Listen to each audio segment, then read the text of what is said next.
Workplace Chemical and Biological Health Hazards and Risk Control, Comprehensive Guide to Element 12, Paper -2. Welcome to Phani EHS Info. In this video, we'll focus on Element 12, Chemical and Biological Health Hazards and Risk Control. Element 6 is all about of the chemical and biological hazards in the workplace and the critical steps needed to control these risks. We'll provide an overview of this element and highlight key exam questions to help you prepare effectively for NEBOSH IGC Paper 2. Chemical hazards. Let's begin with chemical hazards. Exposure to hazardous chemicals can pose significant risks to health. Implementing control measures such as substitution of less hazardous substances, ensuring proper ventilation, and using personal protective equipment, PPE, are key strategies for managing these risks. By taking these precautions, we can minimize exposure and protect workers from potential harm. Biological hazards. Next, we discuss biological hazards. These involve risks from exposure to biological agents such as bacteria and viruses. To manage these risks, it's important to implement control measures including rigorous hygiene practices, appropriate vaccinations, and effective containment strategies. These measures help to prevent the spread of infections and safeguard employee health. Health surveillance. Finally, let's cover health surveillance. Monitoring employees' health for signs of exposure is crucial for early detection and intervention. Implementing health surveillance programs and maintaining accurate records allow for ongoing assessment and management of health risks associated with chemical and biological exposures. Next, we'll review important questions from this element that you need to know for NEBOSH IGC Paper 1. Identify 4 forms in which chemical agents can be found in the workplace. Chemical agents can be present in many forms such as dusts and fibers, fumes, gases, vapors, mists and aerosols, liquids and solids. Outline the differences between the acute and chronic health effects from exposure to chemical agents. In the case of acute health effects, the adverse effects appear after a single or short-term exposure to the agent, and the response is invariably rapid or immediate. In most cases, acute effects recede on cessation of exposure. Chronic health effects, on the other hand, usually result from prolonged or repeated exposure to the agent. The response is normally gradual, may go unrecognized for long periods of time but is often progressive and irreversible. Identify types of biological agents. Fungus.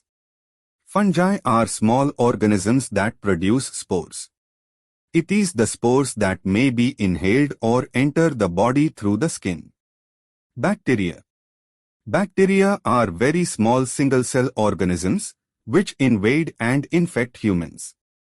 Destroyed by the employment of antibiotics. However, antibiotic-resistant bacteria are developing and are becoming increasingly difficult to treat. Virus. They are minute organisms which develop within the cells of the body, e.g. the common cold, hepatitis, HIV. Recognized as a major source of illness, although usually of short duration. Viruses are microscopic organisms which multiplying the living cells of their hosts. They do not multiply in food, although food may be the vehicle that introduces the virus into the host. Some 10 viral particles are sufficient to cause illness, thus it is highly infective. Outline the control measures that could be used to reduce the risk of infection from biological organism. Keeping numbers of persons likely to be exposed to a minimum. Effective engineering controls. Collective control measures, LEV. Good personal hygiene.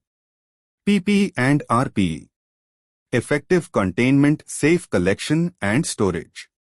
Warning signage. Emergency plans and practices. Appropriate information being given to those concerned. Effective supervision. Suitable and sufficient instructions and training being issued, delivered, and understood, example safe systems of work, by those at risk. Health surveillance. Vaccinations were deemed necessary. Identify 4 possible health effects from exposure to the solvent. The vapors, if inhaled, enter the bloodstream and some can cause short-term effects, dizziness, and long-term effects, brain damage. Many chemicals such as solvents are also irritants. If ingested, they may also have toxic effects. Organic solvents, trichloroethylene, are well-known neurotoxins.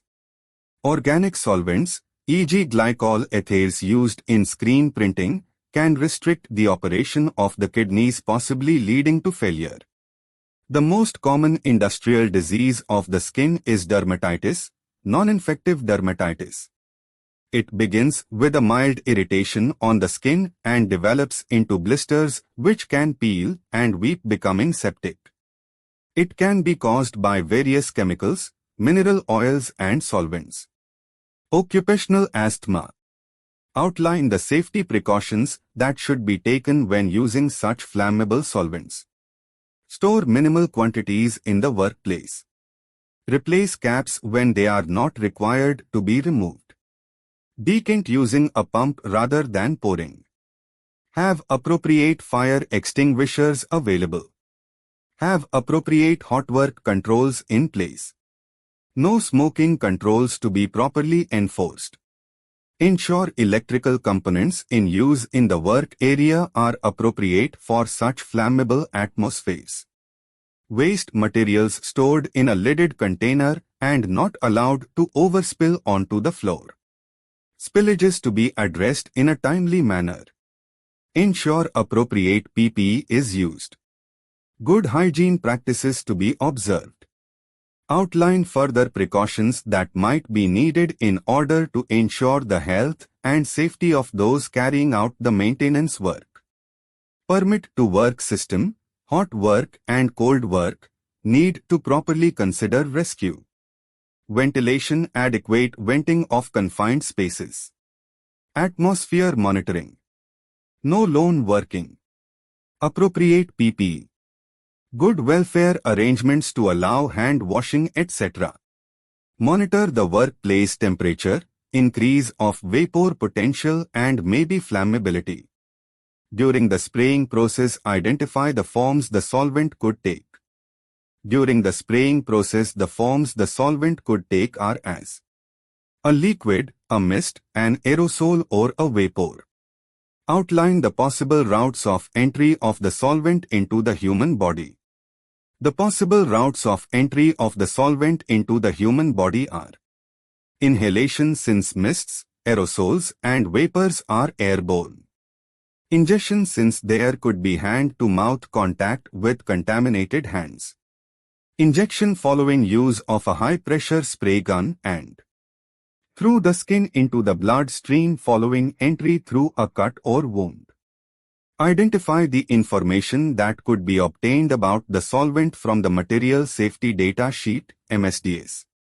Information on the solvent that would be available on the safety data sheet includes the manufacturer's name and contact details, the name and type of the solvent, its physical and chemical properties, its reactivity, the nature of the hazard it presents, its health effects, regulatory information such as risk and safety phrases, the work exposure limit, occupational exposure limit, control measures to be taken against exposure such as the wearing of personal protective equipment, measures to be taken in the event of spillage, first aid and fire-fighting measures.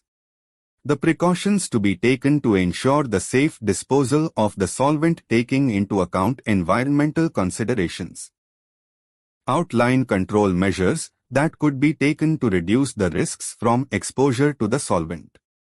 An initial control measure that would need to be considered would be minimizing the generation of solvent mist or vapory brushing the components rather than by the use of spraying equipment. If this was not possible, the spraying operation would need to be carried out in an isolated area, preferably a spray booth, provided with local exhaust ventilation. It would also be advisable to reduce the number of employees exposed and to reduce the time of their exposure. Those involved in the operation would need to be provided with personal protective equipment such as overalls and gloves and respiratory protective equipment if it were not possible to carry out the operation under local exhaust ventilation of a sufficiently high standard. The operators would have to be given instruction and information on the hazards associated with the operation and the precautionary measures to be adopted and should have ready access to washing facilities. Some candidates at times propose to eliminate the use of the solvent, not realizing that this was not an option.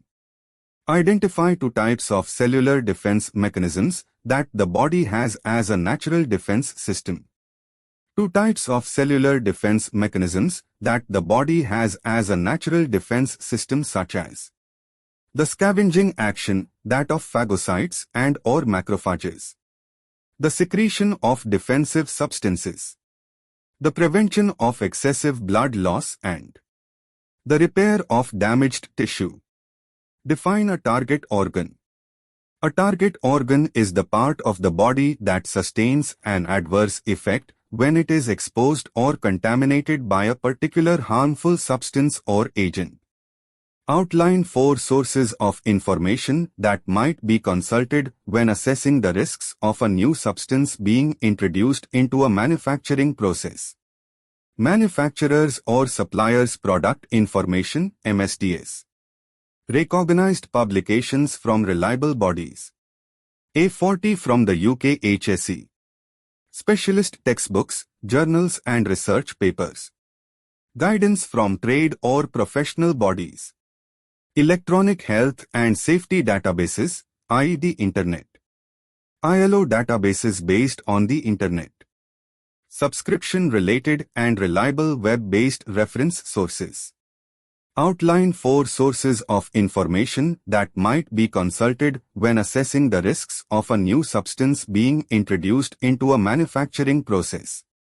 Manufacturers or suppliers' product information (MSDS). Recognized publications from reliable bodies. A40 from the UK HSE. Specialist textbooks, journals and research papers. Guidance from trade or professional bodies. Electronic health and safety databases, i.e. the Internet. ILO databases based on the Internet.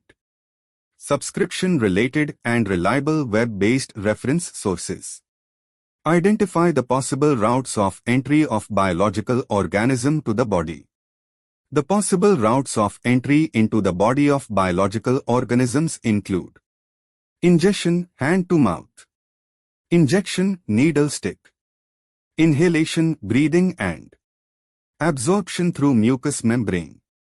Outline the personal hygiene practices that should be followed to reduce the risk of ingestion of a hazardous substance. The following should be achieved in conjunction with suitable and sufficient training and supported by effective supervision. Restriction of eating in the vicinity of the workplace where hazardous substances are used or stored. Restriction of smoking in the workplace. Regular washing of hand and exposed body.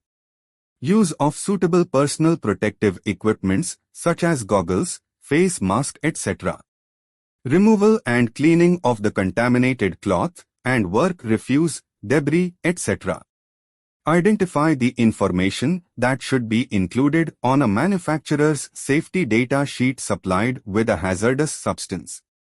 The section headings for a 16-section MSDS are as follows. Section 1 Chemical Product and Company Identification. Section 2 Composition Information on Ingredients. Section 3 Hazards Identification. Section 4 First Aid Measures. Section 5 Firefighting Measures. Section 6 Accidental Release Measures. Section 7 Handling and Storage. Section 8 Exposure Control Personal Protection. Section 9 Physical and Chemical Properties. Section 10 Stability and Reactivity. Section 11 Toxicological Information. Section 12 Ecological Information. Section 13 Disposal Considerations. Section 14 Transport Information. Section 15 Regulatory Information. Section 16 Other Information. Outline the information that should be given to employees when they could be exposed to a substance hazardous to health in the workplace. The nature of the substance and its possible effects on the person. How the substance is to be used, transported and stored. Ensuring the correct understanding of the provision and use of control measures. The required use of personal protective equipment including information on its availability, storage, cleaning, maintenance and replacement. The procedures relating to personal hygiene with regard to direct use and/or exposure to the substance. The monitoring undertaken to ensure correct desired compliance with the safe use, etc. of the substance. Outline the information that should be given to employees when they could be exposed to a substance hazardous to health in the workplace. The nature of the substance and its possible effects on the person. How the substance is to be used, transported and stored. Ensuring the correct understanding of the provision and use of control measures. The required use of personal protective equipment including information on its availability, storage, cleaning, maintenance and replacement. The procedures relating to personal hygiene with regard to direct use and/or exposure to the substance. The monitoring undertaken to ensure correct desired compliance with the safe use, etc. of the substance. The required anticipated health surveillance requirements. The procedures to adopt in the event of emergencies including first aid, spillage, fire, etc. Access to the material safety data sheet. Access and viewing of the related risk assessments for the substances concerned. Hazardous substances can be assigned outline control measures that could be considered to ensure that exposure to hazardous substances will not exceed the workplace exposure limit, WEL. Control measures to ensure exposure to hazardous substances will not exceed the WEL include providing a total enclosure for the process where this is possible. Limiting the need for persons to enter enclosed areas, for example to carry out maintenance. Minimizing emissions and generation of the hazardous substance, for example, by temperature control or by applying the substance with a brush rather than spraying. Minimizing the number of persons exposed and the length of their exposure by the use of job rotation and the provision of frequent breaks. Providing adequate dilution or local exhaust ventilation. Providing suitable respiratory protective equipment such as air-fed or cartridge respirators and preventing skin contact during the use of substances that may be absorbed through the skin. Identify two classifications of hazardous substances that require exposure to be reduced to as low a level as is reasonably practicable. Here the identification of carcinogenic substances or those causing cancer which carry the risk phrase R45 or R49, respiratory sensitizers, R42 or R42/43, and mutagenic substances, R46. Many who answer this type of question refer to specific hazardous substances rather than the classifications as required. Explain how a dust lamp can give an indication of airborne dust levels in a workplace. Under normal lighting conditions, many particles of dust are too small to see with the naked eye. Therefore, by passing a beam of strong light from a dust lamp through airborne dust, the particles become readily visible to the observer. This is a qualitative rather than a quantitative method of dust measurement, but it does help to indicate the movement and pattern of dust emitted by a work process. Outline how a personal dust sampler is used to measure the levels of airborne dust. Personal dust sampler, a pre-weighed filter, is placed in a sampling head which would be a 7-hole head for measuring total inhalable dust and a cyclone head for respirable dust. The sampling head is connected to a portable pump, which is normally belt-mounted and is positioned near the breathing zone of the employee. Air is drawn through the filter at a preset rate, nominally 2 liters per minute, over a period of a shift or 8 hours. The filter is then reweighed, and the difference between the two filter weights divided by the volume of air sampled will give the daily exposure in mgm superscript 3. Identify 2 classifications of hazardous substances that require exposure to be reduced to as low a level as is reasonably practicable. Here the identification of carcinogenic substances or those causing cancer which carry the risk phrase R45 or R49, respiratory sensitizers or asthmagens, R42 or R42/43, and mutagenic substances, R46. Many who answer this type of question refer to specific hazardous substances rather than the classifications as required. Explain the meaning of the term workplace exposure limit. The term workplace exposure limit is concerned with concentrations of hazardous substances in the air that people breathe averaged over a specified period of time and referred to as a time-weighted average. 2 time periods are used: long-term, 8 hours, intended to control effects by restricting the total intake by inhalation on a daily basis, and short-term, usually 15 minutes, to control effects that may be seen after a brief exposure.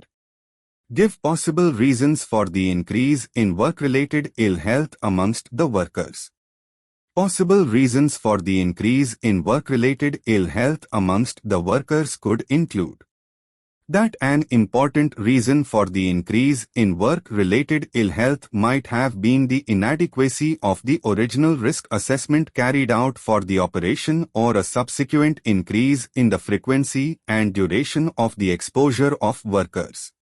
The original solvent might have been replaced by a new solvent for which no risk assessment had been carried out. A failure to carry out health screening of new workers. A failure to give them adequate training on the precautions to be observed. An increase in the quantity or concentration of the solvent used. An inadequate or poorly maintained local exhaust ventilation system. A failure to carry out regular monitoring to ensure the work exposure limit was not being exceeded. A failure to provide, or if provided, a failure to use personal protective equipment. A poor standard of personal hygiene on the part of the workers. Outline factors to consider when undertaking an assessment of health risks for a hazardous substance. The factors to consider when undertaking an assessment of health risks for a hazardous substance should include, but not be limited to, the following. Details of the process in which the substance is to be used. The hazardous nature of the substance, whether for example toxic, corrosive or carcinogenic, and its chemical, physical or biohazardous properties. The form in which it was to appear in the workplace, for example as a dust or fume, the possible routes of entry of the substance such as inhalation, absorption or injection. The possible ill health effects of exposure to it, the frequency, duration and level of exposure, and the number and type of persons who would be exposed. The existence of applicable standards such as work exposure limits and the suitability and adequacy of the control measures currently in place. Give the meaning of the term maximum allowable concentration. The meaning of the term maximum allowable concentration could be considered as the concentration in air of a gas, vapor or substance which in general remains without harmful effects to both workers and their offspring, albeit after repeated exposure and during the period of time up to an entire working life comprising 8 hours per day and 40 hours per week. Describe other methods of control to minimize levels of airborne dust except from LEV. Working one's way through the hierarchy of controls is a good way of achieving a reasonable answer, here being eliminating the process causing the dust, a change in process to reduce dust amounts, substitution of materialized capsule form, pellets or liquid, segregation or enclosure of the dust creation process, damping down the dust for easier removal such as vacuuming. Methods of cleanings as not to disturb the dust, i.e. vacuuming instead of sweeping. In relation to occupational health surveys, which can be conducted to determine health risks to persons, outline to advantages and to disadvantages stain tube detectors. The advantages of stain tube detectors are that they are quick and easy to use. They are normally inexpensive to buy. Their use does not require extensive training. They give an immediate reading without further analysis being required. The disadvantages of using the detectors. Their accuracy varies. They are suitable only for gases and vapors and not dusts. They may be prone to operator error, for example, in counting the pump strokes or drawing up properly. They can be used only for grab sampling. The tubes are fragile. They have a limited shelf life. In relation to occupational health surveys, which can be conducted to determine health risks to persons, outline to advantages and to disadvantages continual gas dust samplers. The advantages of continual samplers are: they allow longer-term monitoring, are more accurate in determining a time-weighted average TWA, have an approved methodology for testing. Their disadvantages are: they will not identify a specific type of contaminant or multiple contaminants. They normally do not read peaks or troughs. If used as a static sampler, they will not identify personal exposure. They are open to deliberate contamination or tampering. The users require considerable training. They are expensive to purchase or hire. Outline the factors that may reduce the effectiveness of a local exhaust ventilation (LEV) system. There are a range of factors that might reduce the effectiveness of a local exhaust ventilation system, including damage to the ducting, the distance the extraction head is away from the source, blocked, damaged, unsuitable or incorrectly installed filters, fan inefficiency perhaps through wear or corrosion of the blades, inappropriate initial design which may be exacerbated by process changes, unauthorized alterations such as increasing the number of outlets, incorrect use such as a failure to position the hood close enough to the source of emission. Sharp bends in the ductwork structure may have a detrimental effect on extraction. A buildup of contaminant in the ducting and a blocked or obstructed outlet. Incorrect settings, for example, of the dampers and a failure to provide a system of regular maintenance, inspection and testing. Outline factors to be considered when selecting RPE to protect the employees whilst engineers are repairing the LEV system.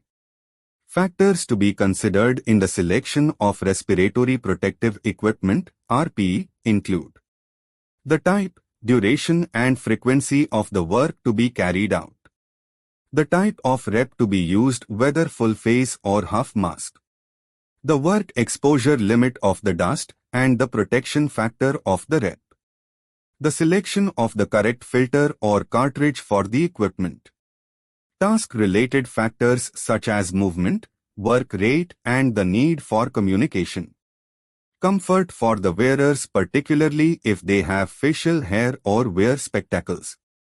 Compatibility of the RPE with other personal protective equipment. The initial cost of the equipment and that involved in its regular maintenance. The provision of adequate storage facilities for the equipment when it is not in use. Identify factors that may indicate a need for health surveillance of workers in a workplace. Factors that might indicate the need for health surveillance of workers include the requirements of legislation, codes of practice and guidance. The work activity involving contact with, for example, lead or asbestos. Changes in the work activity. As a result of a risk assessment. Ill health records including those of first aid treatments and absence records. The results of monitoring or workplace inspections. Job fitness standards. Identify factors that may indicate a need for health surveillance of workers in a workplace. Factors that might indicate the need for health surveillance of workers include the requirements of legislation, codes of practice and guidance. The work activity involving contact with, for example, lead or asbestos. Changes in the work activity. As a result of a risk assessment. Ill health records including those of first aid treatments and absence records. The results of monitoring or workplace inspections. Job fitness standards. Evidence of pre-existing conditions. Complaints from workers and as a result of consultation with the workforce. Give the meaning of the term health surveillance. Health surveillance is concerned with collecting and using information about a worker's health related to their work and systematically watching out for work-related ill health in workers exposed to certain health risks. It could range from simple skin or hearing checks to medical examinations involving a doctor and/or nurse. Identify the types of checks that could be included in a health surveillance program. A health assessment by questionnaire. A clinical examination, diagnostic tests such as by X-ray or scan. Function measurements, for example, a lung function test. Biological tests as of the blood, skin checks for signs of rashes. Eye and hearing tests, and self-checks once the symptoms have been explained. Give the meaning of a short-term exposure limit, STEL, and a long-term exposure limit, LTEL. Here your answer needs to consider that both the short-term and long-term exposure limits are concerned with airborne concentrations of a substance over a specified period of time and are expressed as a time-weighted average. The short-term exposure limit, STEL, is usually averaged over a 15-minute reference period and is aimed at avoiding acute effects from exposure to substances where there is evidence that such an effect may be present. The long-term exposure limit, LTEL, is concerned with the total intake averaged over a reference period of 8 hours and is aimed at protecting against the known effects of long-term exposure. Few candidates demonstrate a good understanding of the exposure limits and some only repeat the wording of the question in response. For example, STEL is the short-term exposure limit and LTEL is the long-term exposure limit. Outline the limitations of exposure limits, else.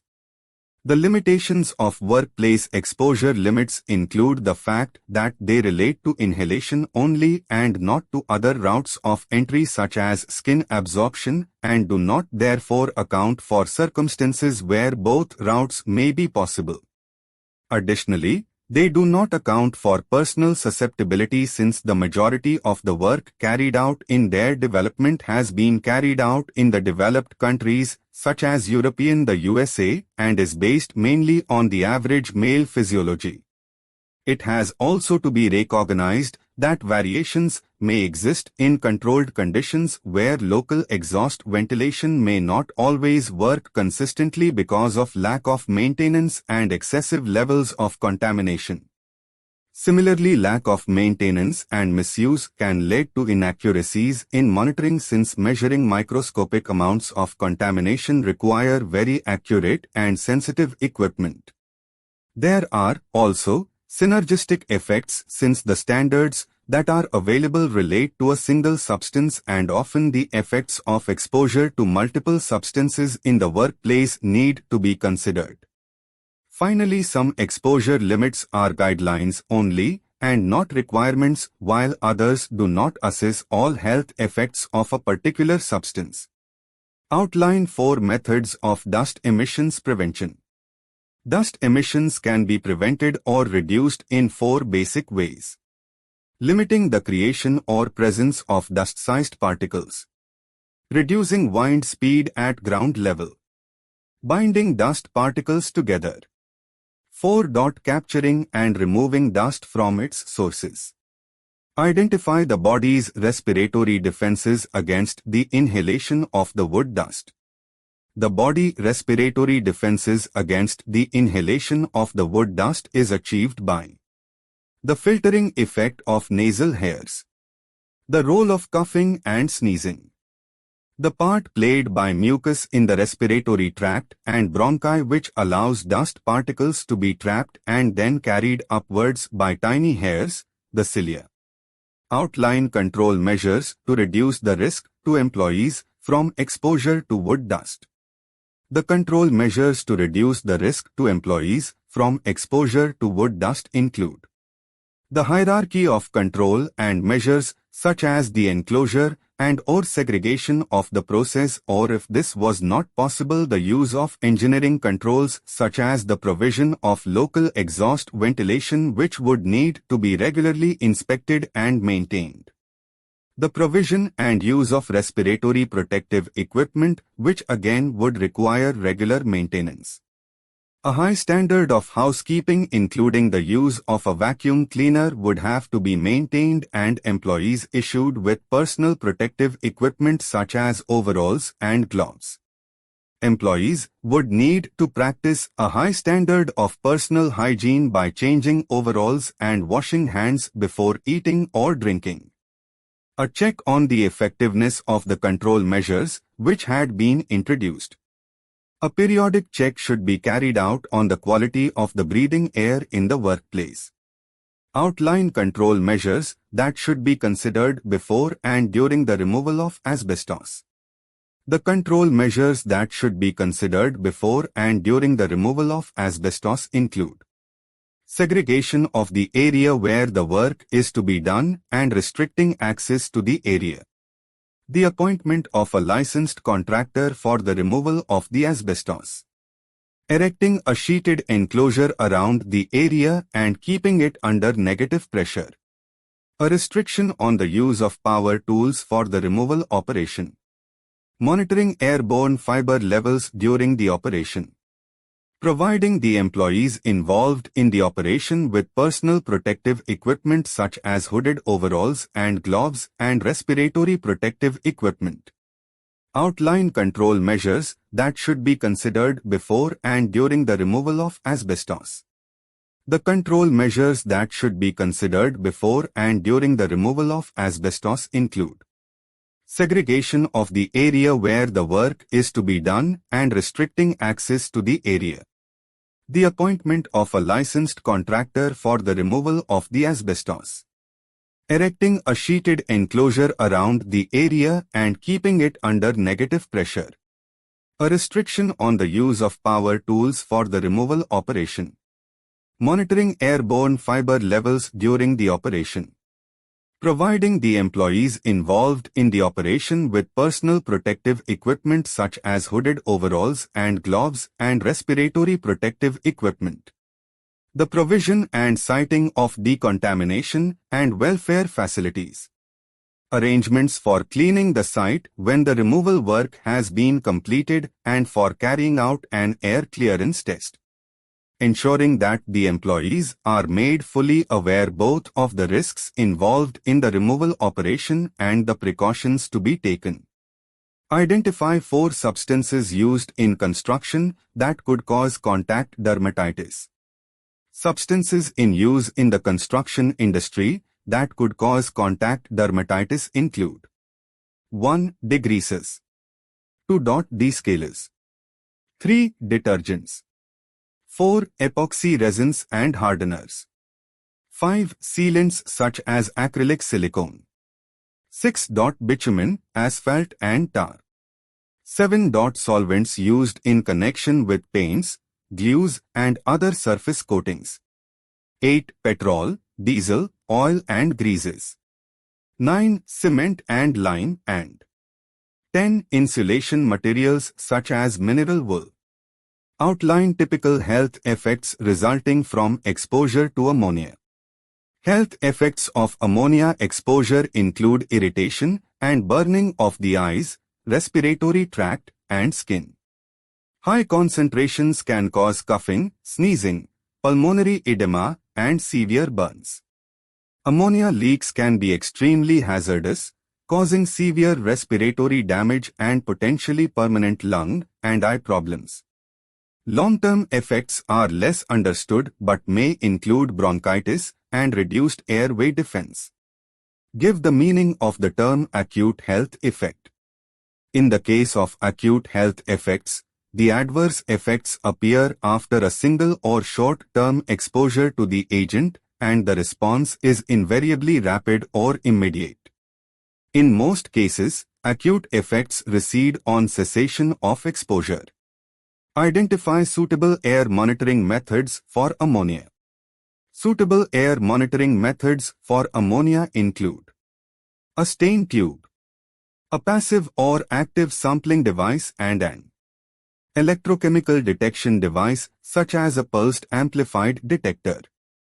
Identify the health risks associated with exposure to Legionella bacteria. Health risks associated with exposure to Legionella bacteria include Legionnaire's disease, a flu-like condition and a potentially fatal form of pneumonia, and other conditions less serious including Pontiac fever. Outline the circumstances that could cause Legionella bacteria to be present in a water system. Circumstances that could cause Legionella bacteria to be present in a water system include stagnant and untreated water, water kept at a temperature between 20 and 45 C, dead ends, the presence of sludge and other deposits. Identify ways in which persons can be exposed to Legionella bacteria. A person might be exposed to Legionella bacteria by inhaling airborne droplets which could emanate from water systems such as cooling towers, showers or fountains. Outline the issues that should be considered by an organization when developing a system for the safe collection and disposal of its waste. Storage. Ensure the area is large, secure, and away from drains.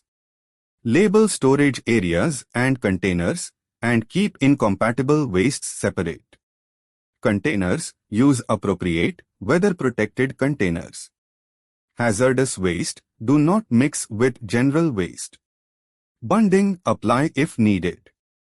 Personnel. Train staff in safety procedures and ensure waste collectors are authorized. Transportation. Use suitable vehicles with proper signage and safety equipment. Documentation. Keep necessary paperwork for inspection. Disposal. Use authorized disposal sites and ensure all personnel are competent. Outline control measures that could be used to reduce the risk of contact dermatitis. The use of alternative substances where this is possible. Using gloves to protect skin on the hands and minimizing contact with the use of hand tools. Providing washing facilities so that contaminants can be removed from the skin as soon as possible using barrier and moisturizing creams. Providing information to workers on the hazards involved and the precautions to be taken, encouraging them to report skin problems and Arranging for supervisors to undertake skin inspections. Give brief explanation on hazardous waste. A hazardous waste is waste that poses substantial or potential threats to public health or the environment. There are 4 factors that determine whether or not a substance is hazardous. Ignitability, i.e., flammable. Reactivity. Corrosivity. Toxicity. Special waste or hazardous waste is waste which meets the hazard criteria defined in the UK Special Waste Regulations 1996. These are sometimes substances which are life-threatening, toxic, corrosive or carcinogenic, or highly flammable.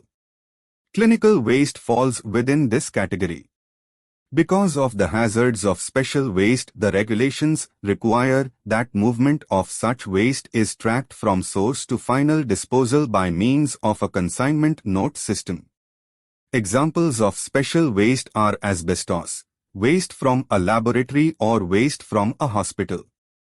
Outline techniques which can be used to reduce the risk of environmental damage from spillage and leakage of liquid waste.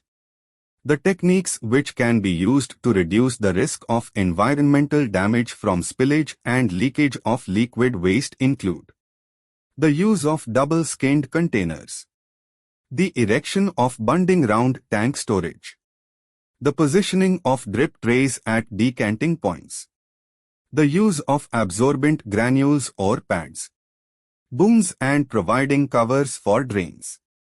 Identify the elements of a hierarchy of control to minimize pollution from waste.